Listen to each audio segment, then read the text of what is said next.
to preach in English. Not today. I don't speak anything, right? But he's not. A tua igreja, Pastor Magela, faça como o Espírito de Deus te direcionar. Amém. Pastor gosta, né? Amém. Glória a Deus. Só da igreja com a paz do Senhor. Amém? Glória a Deus. Quem está feliz com o Senhor hoje? Amém? Está fraco. Eu estava ali orando quando eu cheguei. E de repente, quando eu me levantei, as primeiras palavras que o diácono Ronaldo falou foi... Uma das primeiras palavras que ele falou foi a palavra desânimo. Interessante. E as últimas palavras que mais foi falada no louvor foi do amor de Deus. E eu tinha preparado uma mensagem para me pregar, mas a gente prepara a mensagem, mas a mensagem vem de Jesus, não é? Porque se fosse a minha mensagem, eu ia, entregar a minha mensagem. E durante o louvor, durante a oração, no princípio do culto, as coisas que foram faladas, eu pedi ao Senhor, falei, Senhor, eu quero ser um instrumento seu. E o Senhor me levou a mudar um pouco ao que eu vou pregar, porque eu vou pregar uma mensagem do Senhor, amém? E baseado no que aconteceu, nas primeiras palavras que foi usado pela boca do servo de Deus e pelas últimas palavras usadas pelo grupo de louvor, que foi a palavra desânimo e amor. Amém? Abra sua Bíblia comigo no livro de Lucas, capítulo 9. Nós só vamos ler o último versículo do capítulo 9, que é o versículo 62. Amém? Lucas 9, 62. Somente o último versículo, aleluia, e diz assim a palavra do Senhor: Jesus respondeu: ninguém que põe a mão no arado e olha para trás é apto para o reino de Deus. Na tradução, já que o pastor falou, que eu falo muito inglês, que é pela graça do Senhor, no inglês, e que também quando nós lemos no King James Translation, a palavra usada aqui que traduz a palavra apto é a palavra fit, é algo que encaixa certinho, amém? Então eu quero ler de novo: ninguém que põe a mão no arado e olha para trás é apto para o reino de Deus. Curva sua cabeça comigo. Pai querido, em nome de Jesus, Senhor Deus, uma vez mais nós queremos adorar o teu santo nome. Te damos graça, Pai querido, pelo teu amor, Senhor Deus, pela tua graça, tua misericórdia, Senhor. Pai, mas se nós estamos aqui nessa noite foi porque o Senhor nos amou primeiro. Senhor, quando nós pensamos, Senhor Deus, e reconhecemos, Senhor Deus, o teu amor, nós nos sentimos constrangidos na tua presença, Senhor. Porque o teu amor, Senhor Deus, ele não tem fim, ele é infinito, Senhor. Pai amado, o teu amor, Senhor Deus, ele alcança lugares, Senhor Deus, que nós jamais podemos, Senhor Deus, imaginar. Senhor Deus, nós estamos aqui, Senhor Deus, porque o Senhor todos os dias tem amor para derramar sobre a nossa vida. Senhor Deus, nessa noite nós já podemos sentir a tua presença, Senhor Deus, especial nesse lugar. Senhor Deus, nós podemos sentir, Senhor Deus, esse lugar sendo cheio, Pai, transbordado pelo teu amor, Senhor. Pai amado, nós queremos nessa noite, Senhor Deus, mergulhar, Senhor Deus, nesse amor constrangedor, Senhor, que o Senhor tem por nós. Pai amado, em nome de Jesus, Senhor Deus, eu entrego a minha vida nas tuas mãos, Senhor Deus, mais uma vez, pela tua graça, tua misericórdia, Senhor. Sabe eu, Senhor Deus, que eu não tenho, Senhor Deus, nunca teria, Senhor Deus, Pai, Senhor Deus, o direito sequer, Pai, de estar nesse lugar, mas por causa do teu amor, Senhor Deus, o Senhor me colocou nesse lugar, o Senhor me tirou de onde tirou, Senhor Deus, e nessa noite me coloco o teu dispor, Senhor Deus, para falar, Senhor Deus, ao teu povo, e também a mim, mais uma vez, Senhor Deus, desse amor maravilhoso que o Senhor tem, Pai. Senhor Deus, em nome de Jesus, profetizo que nessa noite nós vamos sair daqui, Senhor, diferente como entramos, reconhecendo uma vez mais, Senhor Deus, que não é pela tua força, não é pelo teu poder, Senhor Deus, não é pela tua grandeza, Senhor, que o Senhor salvou o mundo, Senhor Deus, e tem salvado almas, mas sim pelo teu amor. Em nome de Jesus, eu glorifico o teu santo nome. Amém. Amém? Pode tomar assento. Eu queria, outra vez que eu preguei aqui, né? Uma pessoa brincou comigo e falou assim: ah, irmão, você fala muita coisa lá da roça. E aí eu, fala muita coisa lá da roça. Aí eu fui pensar naquilo, fiquei imaginando. Aí eu descobri, não é que eu falo português errado. Eu sei falar certo também. É que eu descobri que lá de onde eu venho, nós falamos outro idioma. E vocês entendem ele. Aleluia. E é gostoso você falar o idioma de berço. Não é? A gente tem alguns dos jovens aqui que nasceram aqui na América, às vezes vocês ficam um pouco perdidos. Se quiser, pode me perguntar. Eu até escrevo um dicionáriozinho para vocês traduzir, né, assim, algumas palavras que a gente fala. E eu gostaria de ter a liberdade, mais uma vez, já que eu não estou pregando em inglês, de pregar assim, lá da roça mesmo, sabe? Aquele idioma, né? Um cadiquim, sacadiquê, né? É outro idioma, parece o português, é outro idioma, amém? Irmãos, esse versículo é um versículo que já mexeu muito comigo, porque houve uma época em que eu estava passando por uma situação, e eu falei para o Senhor, eu falei: Senhor, já que o Senhor já promete tanta coisa para mim, e o Senhor tem algo tão maravilhoso para a minha vida, por que o Senhor não quebrou o galho e me fez nascer na América, e já nascer cidadão americano, porque eu estava passando um problema com o meu green card, sabe? Aí eu já nasci cidadão americano, não precisava de tanta luta, não precisava passar por essas coisas. Aí, um dia eu lendo esse versículo, o Senhor falou comigo assim: sabe por que você nasceu lá onde você nasceu, que eu não posso nem falar com os irmãos? Aí... E Deus, o Espírito Santo de Deus começou a revelar para mim a razão em que você nasceu lá e eu te trouxe para cá, é porque aqui há pessoas que lêem esse versículo e não entendem o que ele está falando, e eu preciso de pessoas que já passou por o que eu estou falando, o que está falando o versículo, para explicar para aqueles que não entendem. Não é porque eu sei mais do que você, ou você sabe mais do que eu, mas é porque há coisas nessa vida que Deus nunca deixa um saber mais do que o outro, nós complementamos um ao outro. Amém? E aí, quando eu li o versículo, e várias vezes, indo através desse versículo, aquele que coloca a mão no arado, o Senhor me levou na minha vida, lá na roça, desde menino, desde 8 anos de idade, é que o trabalho que eu mais fiz quando eu morava na roça, era arar terra. Interessante.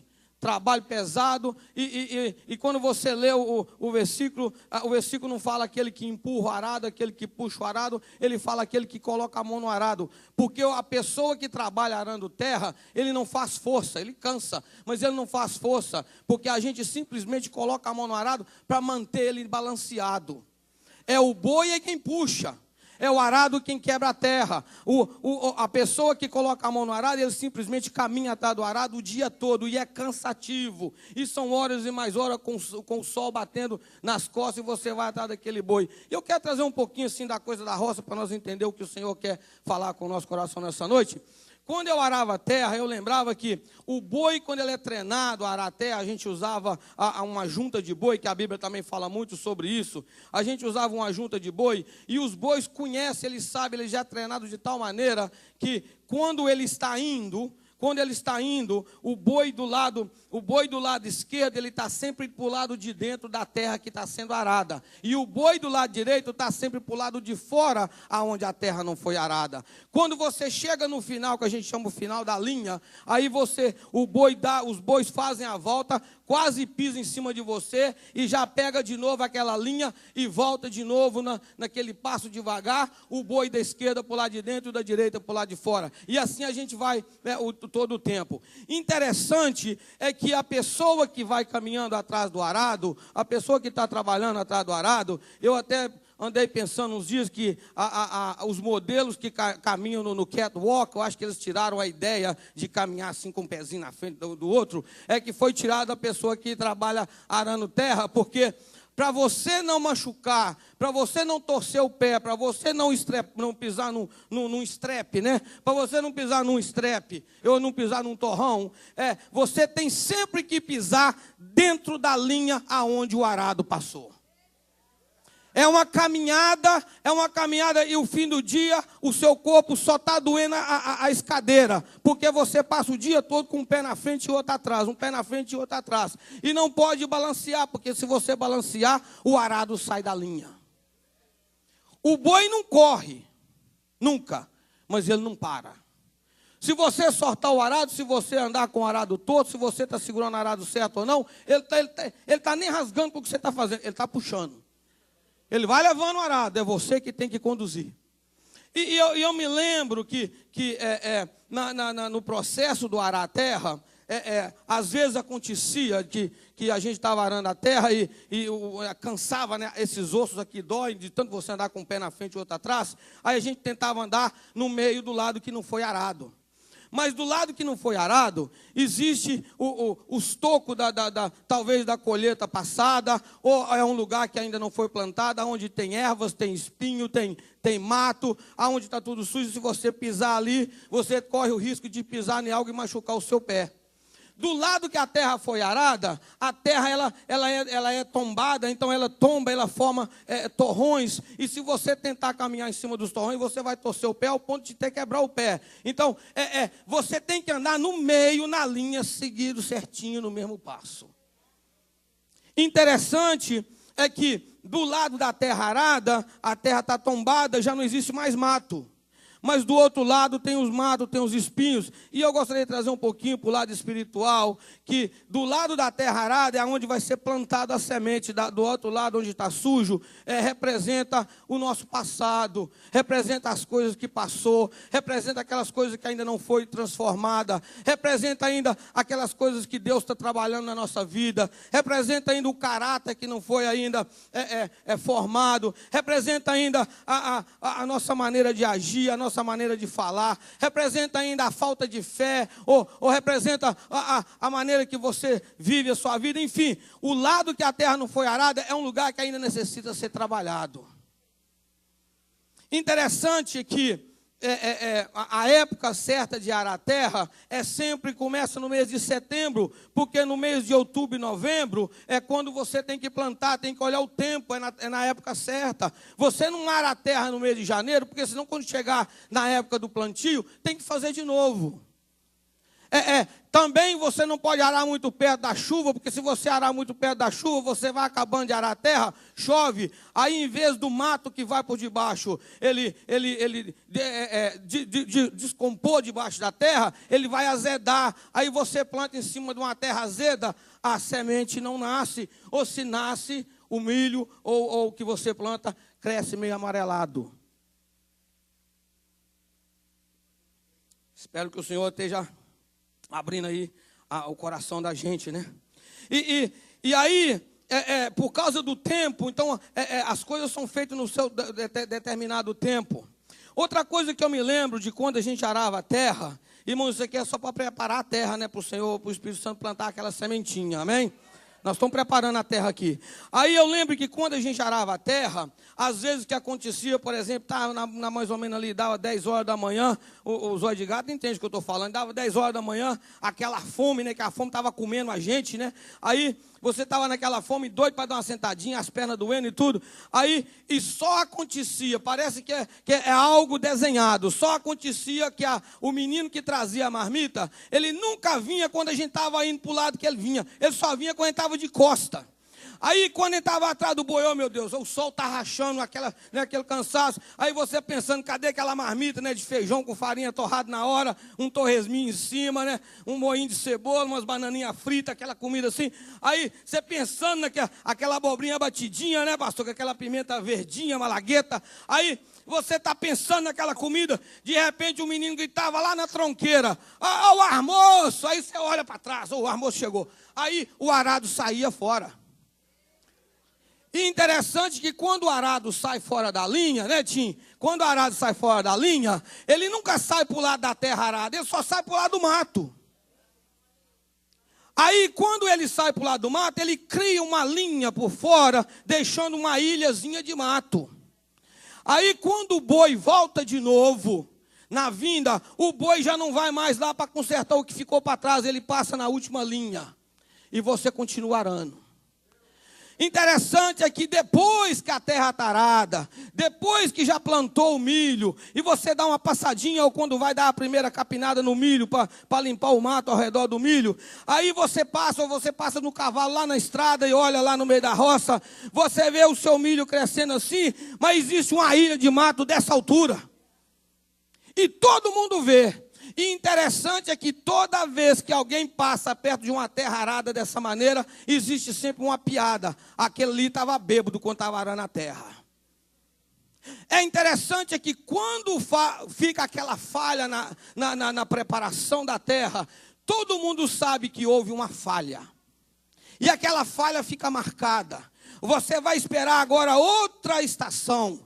Você vai ter que esperar o outro ano, depois da colheita. Apesar que aquela moita serve para guardar a moringa de água. Tem gente que nem sabe o que é moringa, né? Serve para guardar a moringa de água. É lá que a gente põe a moringa de água. Leva o bule de café e põe lá. Entendeu? Porque a gente não tinha, né? Naquela época não tinha nem garrafa. Era o bule, né? Aí deixar de vez em quando, punha no sol, para o sol bater e dar uma esquentadinha no café. Então, mas serve para essas coisas. Mas é algo que você vê, fica manchado. Mancha quando você olha para trás.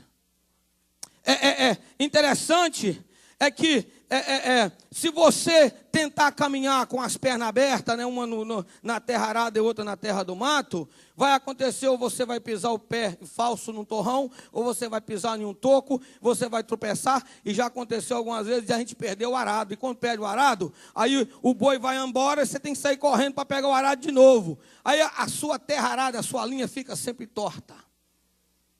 E demora um tempo para consertar. A gente vai consertando, aos pouquinhos. Depois de um tempo você conserta de novo. Porque o bom arador de terra, o boi tem que andar em linha certa. É interessante. Faz diferença? Eu não sei não, mas todo mundo comenta. As pessoas falam que você não sabe arar a terra, ou o que aconteceu, né? Perdeu o arado. Aí tem aquelas piadas lá na venda de tarde. Né? Quando o pessoal ia lá comprar fumo para outro dia. Aí as piadinhas lá, tá vendo aqueles meninos arando terra lá? Tá tudo dormindo, sorte o arado toda hora. Sabe, então, se isso acontece é porque algo fica manchado. E aí o Senhor falou, Jesus pegou e falou, aquele que colocar a mão no arado e olhar para trás, não é apto para o reino de Deus. O olhar para trás me traz a ideia, e nos dá a ideia, e realmente o significa, nos dá a ideia de que o olhar para trás é um desânimo. O desânimo é uma das piores, ou talvez a pior e mais poderosa arma que o inimigo usa contra o ser humano. Nós às vezes achamos que é o pecado. Nós às vezes usamos para julgar, para falar, o pecado é que manda o homem para o inferno. Eu quero dizer para você uma coisa, pecado não tem poder para mandar ninguém para o inferno. O que manda a gente para o inferno é a falta de perdão, mas não é pecado. Porque não existe nenhum pecado na face da terra que o sangue de Jesus é incapaz de cobrir.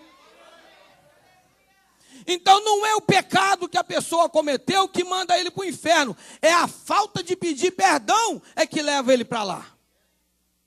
Então o pecado não tem poder. Pecado é algo que a gente faz, porque nós temos a natureza pecaminosa. Mas o pecado não tem poder sobre nós, porque Jesus tem poder sobre o pecado.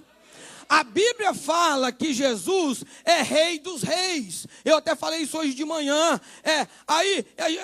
Antigamente eu pensava que Jesus era rei do Michael Jackson, porque Michael Jackson era o rei do pop, né? Eu pensava que Jesus era rei do Elvis Presley, porque ele era rei do rock. Mas não é. Jesus é rei de quem? Jesus não é rei de ninguém no mundo, ele não é rei mundano, ele é rei meu e seu, porque nós somos reis e rainhas no reino de Deus. Então, se Jesus é o nosso rei e ele tem poder sobre o pecado não tem poder sobre a nossa vida. Então, não é o pecado. Agora, o desânimo. É mais fácil você trabalhar com uma pessoa ruim, uma pessoa afoita, uma pessoa aquela pessoa cheia de energia, aquela pessoa que faz tudo errado, mas está fazendo algo. A única coisa que você precisa fazer é dar uma freada nele. Agora, o desanimado é uma praga. Ele não sai do lugar. E tudo que você fala com ele não dá certo. E nós estamos vivendo em tempos em que o inimigo tem colocado isso dentro da igreja. Hoje é culto para crente, né? Então, vamos falar com os irmãos crentes. O inimigo tem colocado isso dentro da igreja. Nós estamos com desânimo espiritual. Nós estamos fracos. Agora, hoje eu estava tomando banho e estava lembrando, estava pensando nisso. É interessante aqui, quem nasceu nos anos 70, 80 e 90, é de uma geração, dos anos 60, 70, 80 até 90, nós somos de uma geração que fomos os primeiros a gravar música do rádio na fita cassete e fomos os últimos a gravar a música do rádio na fita cassete. Nós somos os primeiros a usar a fita cassete e fomos o último a usar a fita cassete e fomos o primeiro a usar o CD.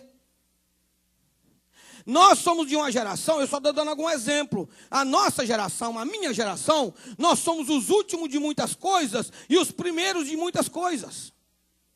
Nós estamos quebrando um ciclo de uma geração para outra. Aí eu lembro que eu não era, lá no Brasil, eu não era crente, mas eu corria da igreja por causa dessas coisas. Eu lembro que, e até hoje não existe, que existe igreja que para você pregar ou para você tomar a comunhão como homem, você tem que rapar a barba e tem que usar gravata. Aí, mas você vê que no mesmo versículo onde fala, aí você fala que o irmão que tem uma tatuagem não pode pregar, não pode ser pastor porque ele marcou o corpo. Mas interessante, não estou aqui entrando em nenhuma discussão, só estou dando um exemplo, como que o diabo pega até a própria palavra para confundir a mente do homem e trazer um desânimo espiritual. Aí o mesmo versículo que fala que não pode marcar o corpo, também fala que o homem não pode rapar a barba. Aí, nós que somos geração que saímos que viemos daquele costume, e agora estamos entrando em outra geração, nós estamos criando e preparando outra geração para tomar conta do mundo, estamos confusos. Rapamos a barba ou deixamos crescer? Fazemos tatuagem ou não fazemos? Cresce o cabelo ou rapa a cabeça? Uso gravata ou me enforco nela? O que eu vou fazer? Aí, essa confusão cria um desânimo espiritual, aonde as pessoas, em vez de buscar entender por que eu estou aqui, aí nós queremos descobrir por que essas coisas são feitas. E a única coisa que Jesus falou é, põe a mão no arado e não olha para trás, segue o passo do boi. Ele não mandou você correr, ele não mandou você empurrar o arado e nem puxar o arado. Não é pesado, é chato, mas não é pesado. Aí, o que acontece? Essas coisas trazem o desânimo. Nós somos uma geração desanimada com o passado e estamos criando uma geração nova, já estamos desanimando os nossos filhos. Eu lembro que quando eu tinha namorada, quando era teenager, aí a gente era moleque mesmo, aí queria fazer certas coisas, e as meninas falavam, não pode não, porque eu quero casar virgem. Hoje, as nossas filhas acham que se casar virgem já está errado. As mães até dentro da igreja já estão comprando preventivo para dar para a filha colocar dentro da bolsa. Já que vai fazer mesmo, melhor que não faz filho. Estou dando alguns exemplos. E essas coisas são resultado do desânimo que o diabo tem colocado na mente do homem. O desânimo, quando nós olhamos para a Bíblia e olhamos para as coisas que acontecem no mundo, está tudo errado, nada dá certo. Mas interessante que Jesus não falou que tudo ia dar certo. E aí, o que nós olhamos? O desânimo é aquela coisa que faz você ter nojo do passado,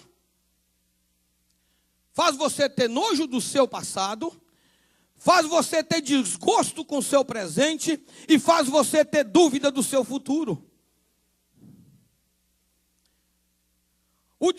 O desânimo é o princípio da depressão. Depressão não é doença. Agora já inventaram até um remédio para depressão. Diz que é um elemento que falta no sangue. Mas depressão é coisa do diabo, porque todo mundo que está com depressão, você pergunta, como é que você está? Estou desanimado. E eu conheço várias pessoas assim na minha própria família. E aí, como é que tá? Estou desanimado. Antigamente eu levantava 5 horas da manhã, agora só levanto 9. Mas o infeliz tem 76 anos de idade e vai deitar à meia-noite. Como é que ele vai levantar 5? Aí ele está desanimado. Está com depressão, está tomando remédio. A ciência agora descobriu, falta um elemento no seu sangue e entra em depressão. Depressão é desânimo. E desânimo é porta para que o diabo venha. Ele pode não fazer você pecar, mas você vai acabar indo para o buraco e você não vai ajudar ninguém a andar para frente, porque você está desanimado. E aí, irmão, como é que está a igreja? Estou desanimado, cara. E aí, irmão, como é que está o evangelismo? Estou desanimado. Desanimado por quê? Eu prego, ninguém aceita Jesus. Ninguém falou que você ia pregar e os outros iam aceitar Jesus. Jesus falou, prega. Ah, mas o pastor fulano de tal, ele prega 1000, aceita Jesus. Glória a Deus. E você, ninguém. Glória a Deus. Porque os que aceitaram Jesus têm a chance de ir para o céu. E os que não aceitaram, mas você testemunhou, já tem a chance de um dia chegar perto de Jesus e ele falar, te dei a chance. E foi você quem falou para ele. Ah, irmão, o negócio está difícil.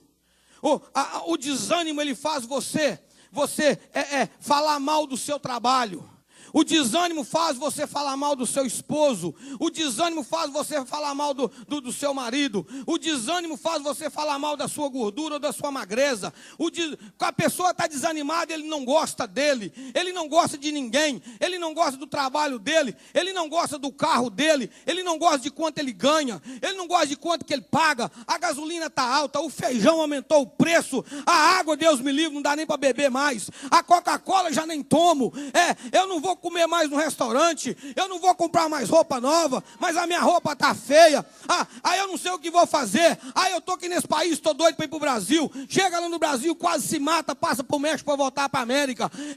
É o desânimo que está fazendo isso, criando a confusão na cabeça do povo, aonde nós temos que ter certeza, ele é o rei dos reis, e nós somos os reis aqui na terra.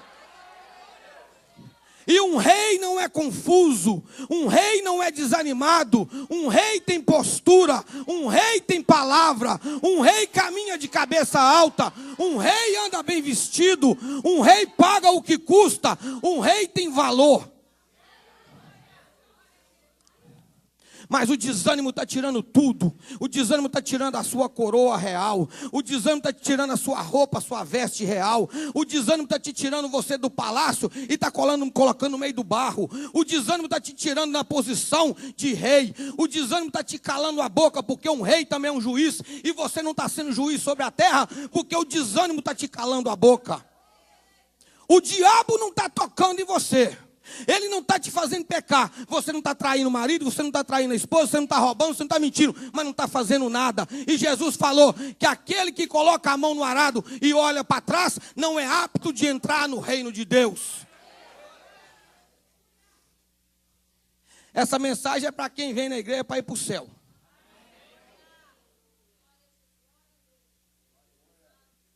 Se você vem na igreja só para ser curado, abençoado, comprar carro, ter trabalho bom, irmãozinho, não preocupa, a gente também ora e Deus faz isso também. Agora, se você é aquele que crê que existe céu, existe inferno, e o céu é um lugar bom, mas é difícil para chegar lá, essa mensagem é para você. Não larga o seu arado. Agora, você tem que entender que essa é o que Jesus falou, aquele que pega no arado e olha para trás, ele não está dizendo que você é obrigado a caminhar numa linha reta, porque ele sabe também que você vem de um caráter pecaminoso, você é tentado todos os dias, e quando aquele vem lá trazendo a marmita de comida, você vai olhar para trás, e quando você olhar para trás, vai errar a linha. O que ele está dizendo é a mesma coisa que aconteceu com a mulher de Ló. A mulher de Ló olhou para trás, ela desistiu de quem ela era, ela desistiu de voltar para onde ela veio, ela queria ficar em Sodoma. Sodoma era melhor do que qualquer outro lugar para ela. O que Jesus está falando é o seguinte: deixa de ficar olhando o que o mundo tem para te oferecer, deixa de ficar olhando as consequências que vai acontecer lá na frente. Deus não prometeu que você não ia ter problema, Ele prometeu que você ia passar por eles. Aleluia. A promessa do Senhor não é nos tirar do problema. A promessa dele é nos fazer forte, nos fortalecer para vencer o nosso problema. A missionária Luciene, numa das aulas aqui na segunda-feira, fez um joguinho aqui, eu gostei daquilo, sabe, até faço com os outros de vez em quando, dá risada. E aí, né, você vai, quem estava aqui sabe, você vai para uma floresta, o que você leva e tal. Aí eu pensei, né, leva uma arma. Aí né, no negócio tem um leão, pá, mata o leão. Aí depois eu fui pensar, é isso aí que nós temos que fazer. Os problemas que aparecem na sua vida, eles não serviram para te comer, eles servem para você alimentar deles. Se você está num bosque, você está numa floresta, apareceu um leão, você matou o leão, não joga ele fora não. Ele veio para te comer, agora ele vai servir de alimento até você sair do outro lado. O couro dele serve para te cobrir o frio e a carne serve para encher a barriga até chegar do outro lado. Deus só coloca problema, só permite problema na nossa vida, na nossa frente, porque os problemas servem de alimento. Agora, quando a pessoa está desanimado, o problema alimenta ele não consegue alimentar do problema. Ele se entrega. E quando nós, por exemplo, quando nós temos nojo do nosso passado, nós estamos simplesmente envenenando a promessa de Deus na nossa vida. Porque ontem foi outro dia, hoje de manhã foi outra hora. E pela graça e pelo amor de Deus, nós estamos aqui agora. Isso significa, não interessa como foi bom ou como foi ruim o ontem na sua vida. Não importa o problema que você passou ontem, o que você passou a semana passada. O que interessa é que você chegou aqui hoje. E se você chegou aqui hoje, você vai chegar em outro lugar amanhã. E daquele outro lugar você vai chegar em outro lugar no outro dia.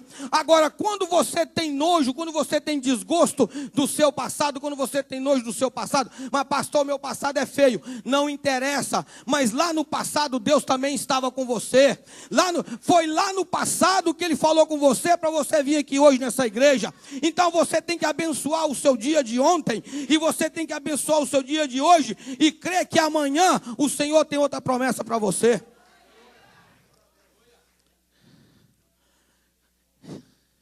Quando nós temos desgosto com o nosso presente, como eu vou chegar no meu futuro? Hoje de manhã eu estava pregando uma mensagem, e a minha mensagem foi algo porque a gente tem guerra, como o pastor falou, a gente tem guerra, e quando você decide segurar no arado e não largar ele por nada, aí que vem guerra. Aí que aparecem uns tocos, aí que aparecem umas moreiras, uns grãos de galo lá na frente, uns espinhos desse tamanho assim, aqueles negócios na sua frente, aquelas malícias, aquelas coisas, os boi correm, e aí, né, aí vira aquele negócio todo, você tem que voltar tudo no lugar. Aí que a luta é grande. E hoje eu preguei uma mensagem, eu até dei o título da mensagem, o que você faz quando você não sabe o que fazer? É mais ou menos o que eu estou falando com você hoje. Porque quando você não sabe o que fazer, você tem desânimo. E eu perguntei a algumas pessoas, o que você faz quando você não sabe o que fazer? Porque eu tive que fazer umas perguntas para me entender o que estava passando na minha cabeça. E cada pessoa me deu uma resposta diferente. Um falou assim, fica firme. Ué, se vai ficar firme, você sabe o que vai fazer.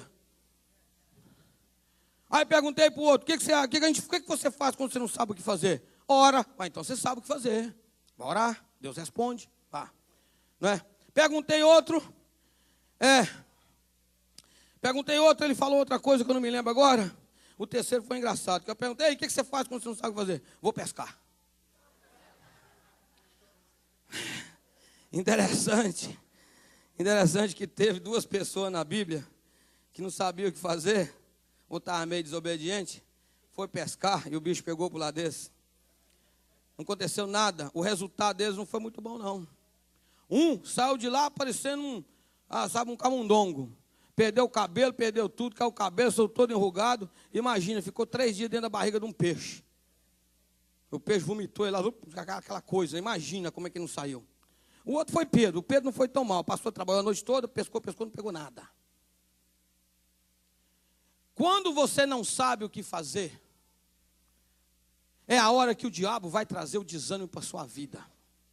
Quando você não sabe o que fazer, é o momento em que o diabo vai começar a te desanimar. E o seu menino? Pai, tem jeito, mano. E a sua mulher? Ih, cara, não devia ter casado. E o seu marido? Que parece um leão dentro de casa. Bonito? Não. A barba desse tamanho, aquela juba e um bafo que ninguém aguenta. E o seu trabalho? Ah, devia ter ido para a escola. Mas interessante que o cara que foi para a escola e formou um engenheiro também está reclamando do mesmo jeito. O médico já não aguenta mais. Eu fui para a escola, estudei tantos anos, agora tenho que trabalhar 24 horas para ganhar um salário bom. O cara tem que ir por todo lado com um celular, antigamente era um bipa, né? Agora um celular no bolso que se ligar tem que ir. Ele está aqui na igreja, dependendo do médico, ligou, ele tem que largar tudo isso aí correndo, o cara não pode fazer nada na vida, acabou. Ele entregou a vida dele para a profissão. O motorista de caminhão, e aí, esse caminhão pula o dia todo. Ué, você está entendendo? Tudo as pessoas reclamam, porque elas não sabem mais o que fazer. Mas o Senhor tem resposta. Aleluia. Glória a Deus. O Senhor tem resposta. O Senhor tem resposta. No livro de... Eu estou terminando. Tem as 9, né, pastor? Glória a Deus. Jesus está parando o relógio aí. Ó. Amém. No livro de 1 João, capítulo 4. Se você quiser, pode seguir. Eu vou ler rapidinho. A partir do versículo 16. E diz assim: assim conhecemos o amor que Deus tem por nós e confiamos nesse amor. Deus é amor. Todo aquele que permanece no amor permanece em Deus e Deus nele. Dessa forma o amor está aperfeiçoado entre nós, para que no dia do juízo tenhamos confiança, porque nesse mundo somos como ele. No amor não há medo, ao contrário, o perfeito amor expulsa o medo, porque o medo supõe castigo. Aquele que tem medo não está aperfeiçoado no amor. Quando eu estava com a pergunta que eu faço, assim, quando eu não sei o que fazer, Deus usou alguém para falar comigo. Simplesmente coloque o escudo da fé e confie no amor de Deus. O amor de Deus, Deus em todo lado que nós mexemos com Ele, todo lado que você olhar para Deus, é poder. A presença de Deus é poder. Só de falar a palavra, o nome de Deus é poder. Amém?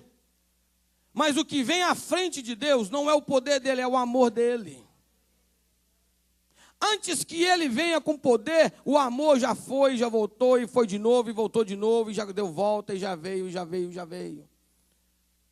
E mesmo assim, quando Deus aplica o poder dele, ele aplica com amor. Eu me lembro de uma ilustração, quando a gente vê os soldados romanos na época do Império Romano, quando os soldados iam para um campo de batalha, quando eles passavam por determinado lugar, lutando no campo de batalha, conquistando diferentes reinados, formava-se aquele grupo de soldado grande, como se fosse um quadrado, assim, quase de 1 milha de distância, e aí ia um número de soldados na frente, eles faziam um quadrado certinho, e o soldado da frente carregava o escudo, aquele escudo na frente, um pareado com o outro, e ia caminhando. O soldado da frente, ele carregava o escudo para proteger as flechas do inimigo que era jogada quando eles iam para derrotar, porque numa guerra as pessoas que mais destruíam, que mais matavam, eram os flecheiros, porque eles estavam escondidos e eles jogavam flecha constantemente. É o que o diabo faz na nossa mente. Ele se esconde e joga flecha. Então eles descobriam onde estavam os flecheiros escondidos, aí formavam aquele grupo e ia para cima, como se fosse um tanque de guerra. E aí o soldado da frente segurava o escudo a certa altura e as flechas batiam e protegia. Eu quero dizer para você hoje aqui, quando você coloca o escudo da fé na sua frente, você está se protegendo para o futuro, para que você não tenha medo da circunstância que vai vir contra você e você não tenha dúvida onde você vai chegar. O escudo de lado era para proteger daqueles que estavam escondidos por lado, saía correndo de lado, é que contra as flechas que eram jogadas contra o lado, e se deixar, por acaso alguém tomasse uma flechada de lado, um homem caía, já ficava um buraco, aí ficava um buraco de lado ou em cima, e não podia ser assim, eles queriam manter para não perder o mínimo de homem na guerra, então o escudo de lado, os que iam na beirada carregavam o escudo de lado para proteger as flechas que vinham do lado. Eu quero trazer para a sua vida espiritual, é que o escudo do lado, quando você carrega o escudo da fé no seu lado, ele serve para proteger dos seus relacionamentos. O relacionamento é necessário na nossa vida, mas nós temos que ter cuidado como relacionamos e com quem relacionamos, porque até dentro da nossa própria casa, os nossos filhos, os nossos pais e irmãos, quem seja o que for dentro da igreja, o irmão em Cristo, ele é usado para quebrar o relacionamento com você, para te ferir, para te envergonhar e para te deixar você desanimado com a amizade, com a sua família. Não deixe que isso aconteça. O que aconteça, carrega o seu irmão do seu lado, mas leva o seu escudo da fé para que o seu relacionamento não seja interferido. Os soldados de trás, ou eles andavam de costa ou colocavam o escudo nas costas.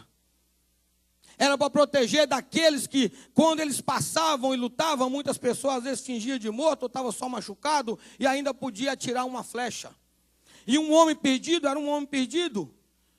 Então o que eles faziam? Mantinha o escudo por trás, porque se alguém ficasse ainda com vida por trás, ele não poderia atingir ninguém.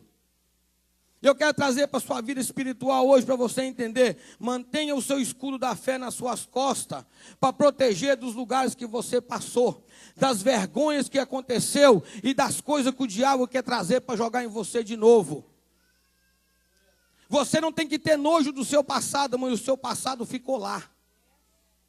Não aceita que o seu passado venha trazer para você lembrança que vai fazer você desanimar na sua vida. Ah, você lembra que Deus falou com você há 20 anos atrás, até hoje não aconteceu. Ah, Senhor, será verdade? Não. Mantenha o escudo da fé nas suas costas. Eles também carregavam o escudo, aqueles que iam no meio carregavam o escudo em cima. O escudo em cima formava um telhado de proteção das flechas que vinham por cima. Interessante que aqui os atiradores de flecha que atiravam por cima, atiravam elas incendiadas. Porque se ela caísse com fogo em um, podia pegar no outro. Ou enquanto um ia cuidar de um que estava pegando fogo, eles tinham o direito de jogar mais. As flechas que vêm de cima, vêm com fogo.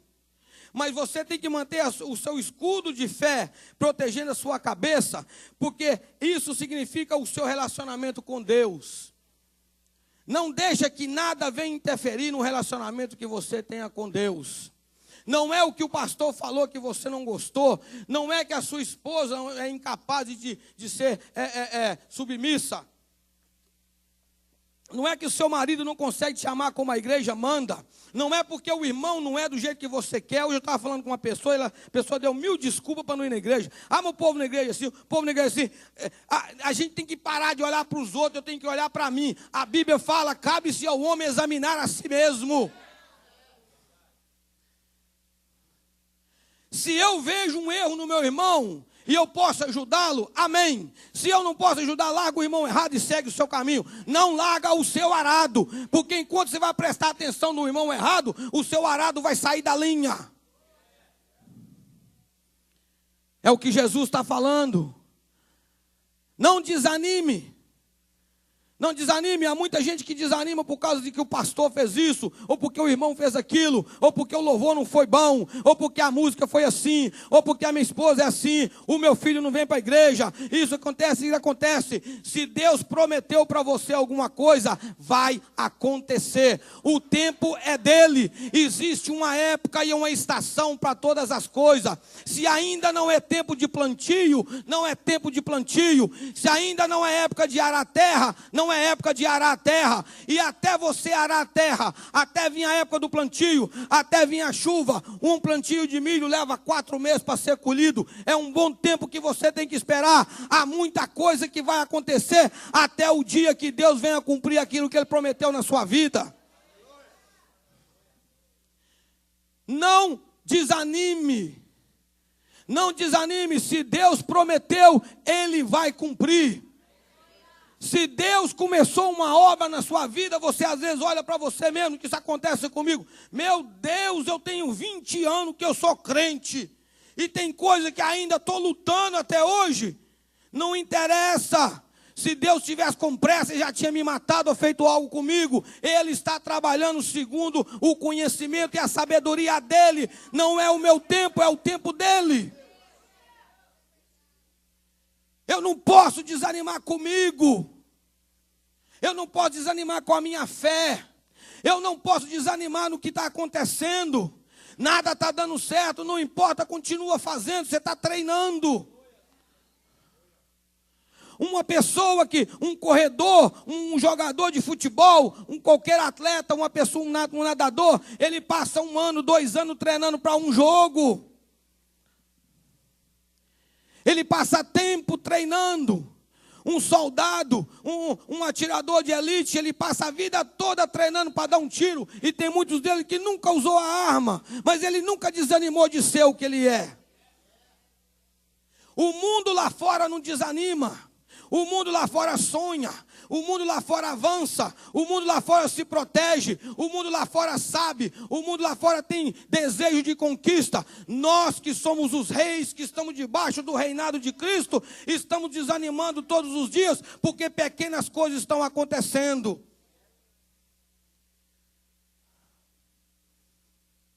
Mas o amor de Deus, o escudo da fé e o amor de Deus é o que nos dá a esperança. Você tem que entender, não interessa a situação que você está passando, o problema que você tem. E quando o irmão falou sobre o desânimo, eu não lembro o que ele falou, a igreja está tão desanimada, que eu falei, Paz do Senhor, ninguém respondeu. Irmãos, nós estamos entrando dentro da igreja desanimado. Nós viemos dar glória a Deus desanimado. Eu não estou chamando a atenção de ninguém, eu estou falando que o Espírito Santo colocou no meu coração quando eu cheguei aqui. Eu tinha outra coisa para falar, eu tinha um monte de chave para dar para vocês, nem é minha, né? Aí, mas o Senhor muda. Porque existe um desânimo, nós estamos desanimados. E não é isso, ninguém está em pecado, não é pecado. Você não está pecando, você não está fazendo nada, não está roubando, não está mentindo, está pagando suas contas, está tudo ok, mas está desanimado. O desânimo é pior do que o pecado. Lembra de um desenho animado que tinha do leão e do outro bichinho, que um falava assim, ó céus, ó dia, ó azar. Lembra, a hiena e o leão, não era? A hiena que falava, né? Toda hora que o leão chegava perto da hiena, alguns de vocês não conhecem, era um desenho animado, é do Looney Tunes. É dele, é dos mais antigos. Aí a hiena chegava, ó céus, ó dia, ó azar. Nós estamos parecendo aquela hiena. Já levanta de manhã, ó céus, já é hora, ó céus. Sendo que a Bíblia fala, esse é o dia que o Senhor fez, vamos regozijar, vamos nos alegrar, nós somos mais que vitoriosos, o Senhor Jesus é o meu rei, eu sou mais do que conquistador, a minha vitória é certa, eu posso estar passando luta hoje, mas aquele que está lutando comigo já perdeu, ele é perdido, ele é vencido, eu sou mais que vencedor, a minha promessa vem de Cristo. Foi Ele quem me prometeu. A primeira vez que uma pessoa falou comigo, entrou uma mulher doida na minha casa, me abriu a porta, a mulher olhou para mim, uau, pastor, eu falei, isso, sai fora. Aí eu olhei, o que é isso? Pastor, vai ser um pregador. Eu fico olhando, meu Deus. Aí eu olhava para mim, eu pregar, você é doido, ninguém vai confiar no que eu vou falar não, vocês é doido. Gente, é verdade. Algumas pessoas me conhecem de muito tempo atrás. Eu hoje não faço o que eu fazia. Não é porque é porque eu sou incapaz. Você sabe por quê? A minha incapacidade de fazer aquilo que eu fazia é porque o amor de Deus me constrange. Eu lembro do amor de Deus, eu não tenho coragem de fazer.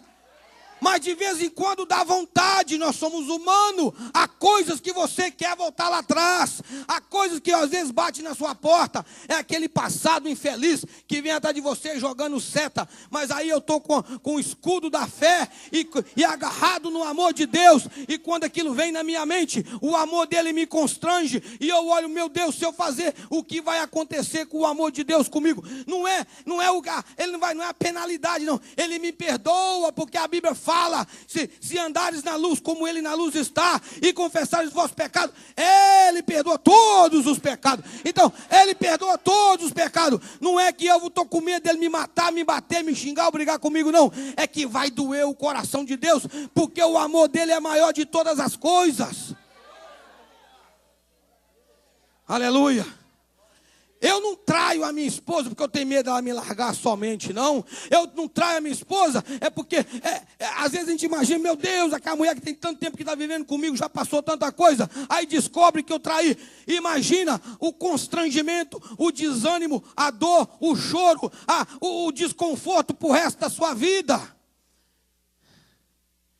Às vezes, nós temos que entender, irmãos, nós temos que deixar de fazer as coisas erradas, não é porque Deus é bravo, porque Deus é poderoso, é porque Deus te ama.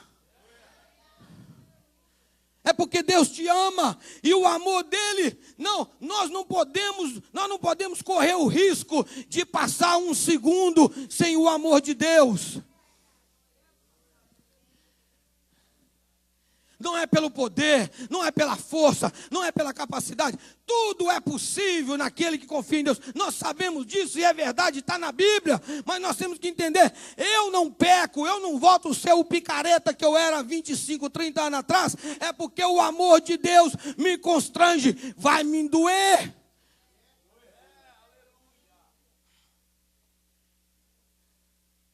Aleluia. Glória a Deus. Então o Senhor disse, quando colocares a mão no arado, não olhe para trás. Não olhe para trás. Isso não quer dizer que você não vai cansar, que você não vai errar, que você não tem direito de errar. Aquelas que vêm falando com a gente, você não pode errar, que você é crente, larga a mão de ser besta. Rapaz, eu sou homem, eu sou humano. Eu também, nós somos todos iguais. Você está lutando com uma coisa, eu estou lutando com outra.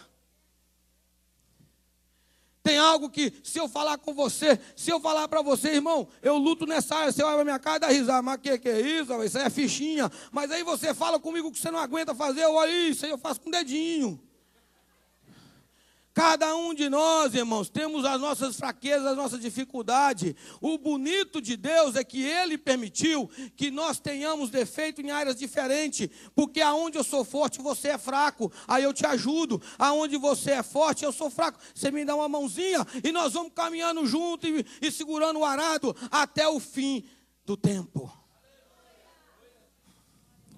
Vem o tempo do plantio, vem o tempo da colheita. E se nós caminharmos juntos e ajudar um ao outro, se nós entendemos que o amor de Deus está acima e à frente de todas as coisas. Jesus não morreu, Jesus não veio com a espada e matou um bocado de fariseu. Jesus deixou que os fariseus matassem ele, porque ele amava eles tanto que ele preferiu dar a vida por eles também, do que fazer algo. Quando falaram para Jesus, mas você é rei. Você não sabe que eu tenho poder para fazer o que quero com você. Jesus falou, o meu reino não é daqui. O meu reino não é daqui. O nosso reino não é aqui. Nós estamos em treinamento. Entende isso? Nós estamos em treinamento e sendo suportado. O pastor perguntou, alguém ficou aqui 1 minuto sem respirar? Eu não fiquei 1 minuto sem respirar. Não é porque Deus é poderoso, não. É porque Deus me ama. E Ele sabe que 1 minuto sem respirar, eu fico doido. Eu vou em fadiga. Tipo, pessoa que aperto. Se todo mundo aqui agora ficar sem ar durante 1 minuto. Eu tive uma doença uma vez que eu me sufocava. Ficar na rua assim... doido. Os outros pararam e pensaram que eu estava tendo ataque de coração. Eu sei o que é. Você já imaginou? É porque Deus me ama. O oxigênio é dado para mim porque Deus me ama. O sol sai de manhã e se põe à noite porque Deus me ama. A lua vem à noite e as estrelas aparecem porque Deus me ama. Eu tenho que comer, eu tenho que vestir porque Deus me ama. Eu fui salvo porque Deus me ama. Eu sei que um dia vou estar na glória com o Senhor porque Deus me ama. O meu filho pode estar onde ele estiver nesse momento, não importa, eu estou tranquilo, eu estou descansado no Senhor, porque Deus me ama e ama ele também. O meu pai pode estar com depressão, pode estar reclamando, desanimado, não importa, ele está vivo, está com saúde, Deus me ama e ama ele também. Você pode estar com problema, não tem green card, não sabe o que fazer, está sem saber se vai para o Brasil, não sabe se casa ou compra uma bicicleta, não sabe se arruma uma cabrita, não sabe o que você vai fazer. Deixa eu te falar uma coisa para você, tudo isso passa na vida da gente, mas Deus te ama. Glória a Deus. Dá um aplauso ao Senhor.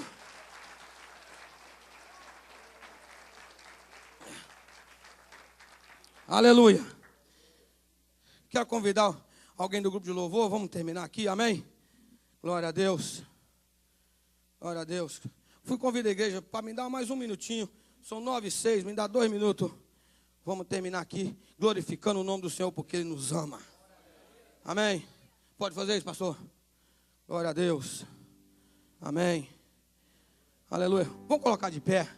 Grupo de louvor, aquele pessoal que canta bonito. Vamos cantar para o Senhor.